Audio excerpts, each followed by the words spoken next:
A showdown this morning over the Trump administration's crackdown on sanctuary cities. Seattle is now suing, claiming the president's executive order that threatens to pull federal funding is unconstitutional. All right, here we go again. That lawsuit filed just hours after several big city mayors met with Homeland Security Secretary John Kelly. We want to get beyond the caricatures of what, quote-unquote, a sanctuary city is, for instance, and talk about how we can comply with getting dangerous criminals off our streets. Every mayor and every chief wants to do that. At the same time, we don't want to destroy our economies, split up our families, and see, some of the safety that we have worked so hard in our cities erode.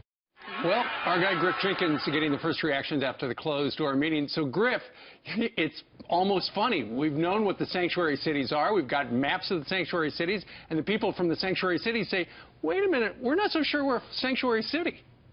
Well, that's right. Good morning, guys. And, it's too bad it's not funny. It's deadly serious in the sense that this is all about safety. And this debate over sanctuary cities and Attorney General Sessions' threat to withhold federal funds from these cities, who, as you point out, say they're not sanctuary cities, brought this meeting with DHS Secretary John Kelly. And so I decided to go to the meeting to hit them up when they came out of the meeting, because this is all about safety. And the American people, they simply want some answers. Take a look. It is absolutely untrue that our priority is anything other than keeping our community safe. We don't have the resources to be the immigration police, nor would that benefit for jurisdictions that have a large immigrant population, nor would that be prudent, in my view. We cooperate with ICE in that we make sure that they're aware of who's in our custody and aware of the time of release. But we do not change the way that we prosecute based on immigration status. Our first priority is to get the bad guys off of the street. But cutting Homeland Security grants, cutting cops funding, taking resources away, and then threatening to take other resources away actually makes the problem worse, not better.